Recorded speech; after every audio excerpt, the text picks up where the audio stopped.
लोकसभा चुनाव के बीच आरजेडी को बड़ा झटका लगा है। जी हां, कुछ दिन पहले बाहुबली रामा सिंह ने आरजेडी का दामन छोड़ दिया था और लोजपा रामविलास में चले गए थे और अब एक और बाहुबली ने लालू की पार्टी को झटका दिया है। लालू यादव के खास सहयोगी प्रभुनाथ सिंह के बेटे रणधीर कुमार सिंह ने आरजेडी से इस्तीफा दे दिया है। खबर है कि रणधीर सिंह 7,000 समर्थकों के साथ जेडीयू का दामन थामेंगे। बिहार के छपरा से पूर्व विधायक रणधीर कुमार सिंह लोकसभा चुनाव में टिकट नहीं मिलने से नाराज थे। रणधीर सिंह ने अपने इस्तीफे में लिखा कि आरजेडी अपने नीति और सिद्धांत से भटक चुकी है, इससे आहत होकर इस्तीफा दे रहा हूं। कहा जा रहा है कि रणधीर कुमार सिंह महाराजगंज सीट से टिकट की मांग कर रहे थे, लेकिन यह सीट कांग्रेस के खाते में चली गई और यहां से कांग्रेस ने अपने प्रदेश अध्यक्ष अखिलेश प्रसाद सिंह के बेटे आकाश सिंह को टिकट दिया है। वहीं एनडीए की बात करें तो महाराजगंज सीट से जनार्दन सिंह सिग्रीवाल उम्मीदवार हैं एनडीए के। पिछली बार भी जीते थे और इस बार भी भरोसा उन पर बीजेपी ने जताया है। राजपूत और भूमियारों का दबदबा रहा है महाराजगंज सीट पर, इन्हीं की संख्या ज्यादा है और जनार्दन सिंह सिग्रीवाल भी राजपूत जाति से आते हैं। वहीं अखिलेश सिंह के बेटे वो भी भूमियार समाज से आते हैं। पिछली बार हार गए थे रणधीर सिंह। आरजेडी ने पिछले चुनाव में रणधीर कुमार सिंह को ही लोकसभा का टिकट दिया था, लेकिन तब वो भाजपा के जनार्दन सिंह सिग्रीवाल से चुनाव हार गए थे, जिसके बाद इस बार यह सीट कांग्रेस के खाते में चली गई। अब जब रणधीर सिंह को टिकट नहीं मिला है, तब कहा जा रहा है कि रणधीर सिंह जेडीयू में शामिल हो सकते हैं।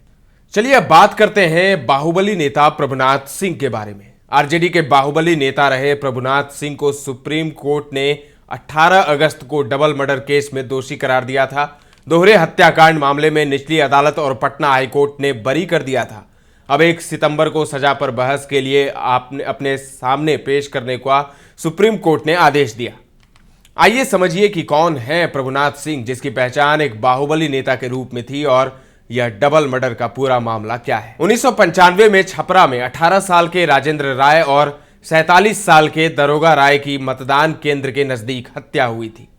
आरोप लगा था कि प्रभुनाथ सिंह ने दोनों को इसीलिए मार डाला क्योंकि उन्होंने प्रभुनाथ सिंह के कहने के मुताबिक इन दोनों ने मतदान नहीं किया था। प्रभुनाथ सिंह का राजनीतिक करियर काफी लंबा है तो आपराधिक इतिहास उससे ज्यादा पुराना है। प्रभुनाथ सिंह का उत्तर बिहार में दबंगई का इतिहास भी काफी पुराना रहा है। 1995 में पूर्व विधायक अशोक सिंह की हत्या मामले में उम्र कैद की सजा काट रहे हैं और अभी हजारीबाग जेल में बंद हैं। 23 मई 2017 को 27 साल पहले विधायक अशोक सिंह की हत्या मामले में हजारीबाग कोर्ट में आजीवन कारावास की सजा सुनाई थी। प्रभुनाथ सिंह की पहचान दबंग छवि वाले नेता के रूप में रही है। शुरुआती दौर में वो मसरक विधानसभा से चुनाव लड़े थे। इससे पहले मसरक के विधायक रहे रामदेव सिंह काका की 1980 में हत्या हुई थी, जिसमें प्रभुनाथ सिंह पर आरोप लगा था। उस वक्त से प्रभुनाथ सिंह काफी चर्चा में आ गए थे, लेकिन इसमें वह बरी हो गए थे। जनता ने काका के बेटे को सहानुभूति वोट देकर जिताया था, लेकिन 1985 में उस क्षेत्र पर प्रभुनाथ सिंह ने निर्दलीय प्रत्याशी के रूप में कब्जा जमा लिया था।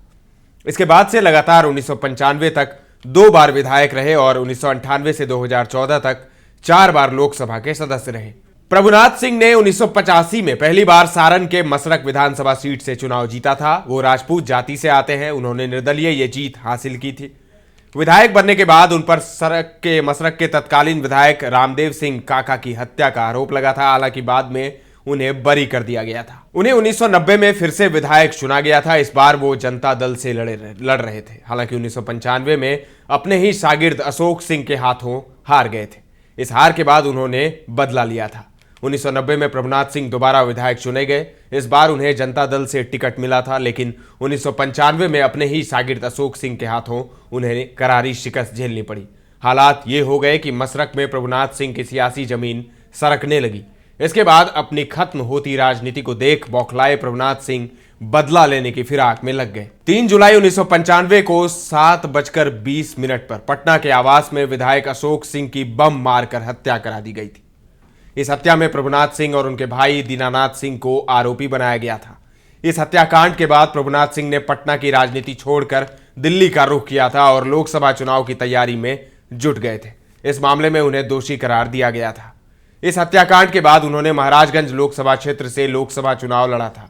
इस चुनाव में उन्होंने कांग्रेस के महाचंद्र प्रसाद सिंह को हराकर जीत हासिल की थी। इसके बाद 2004 में जेडीयू के टिकट पर जीत हासिल की थी। हालांकि 2009 के लोकसभा चुनाव में आरजेडी के उमाशंकर सिंह के खिलाफ हार का सामना करना पड़ा था। उमाशंकर सिंह की 2012 में मौत हो गई थी। इसके बाद प्रभुनाथ सिंह आरजेडी में शामिल हो गए थे और उन्होंने इस सीट से उपचुनाव लड़ा और जीत हासिल की थी। इसके बाद उन्हें 2014 में फिर से इस सीट से हार का सामना करना पड़ा था। साल 2014 के लोकसभा चुनाव में महाराजगंज के पूर्व सांसद ने बताया था कि उनकी कुल संपत्ति 3 करोड़ से ज्यादा है। इसके अलावा उनकी 4 लाख रुपए की देनदारी है। प्रभुनाथ सिंह 12वीं पास है। प्रभुनाथ सिंह का विधानसभा कार्यकाल देखिए, 1985 से 1990 तक मसरख से विधायक रहे। पहला कार्यकाल था, निर्दलीय लड़े थे। 1990 से 1995 तक मसरख से विधायक रहे। दूसरा कार्यकाल जनता दल के टिकट पर लड़े थे। लोकसभा का कार्यकाल 1998 से 1999, महाराजगंज से 12वीं लोकसभा में सांसद। प्रथम कार्यकाल समता पार्टी से लड़े थे। 1999 से 2004, 13वीं लोकसभा में महाराजगंज से सांसद बने। दूसरा कार्यकाल था, जेडीयू से लड़े थे। 2004 से 2009 तक महाराजगंज से 14वीं लोकसभा में सांसद बने। तीसरा कार्यकाल रहा उनका, जेडीयू से लड़े थे। 2013 से 2014 तक महाराजगंज से 15वीं लोकसभा में सांसद बने। चौथा कार्यकाल रहा, आरजेडी से उपचुनाव में हुई थी उनकी जीत।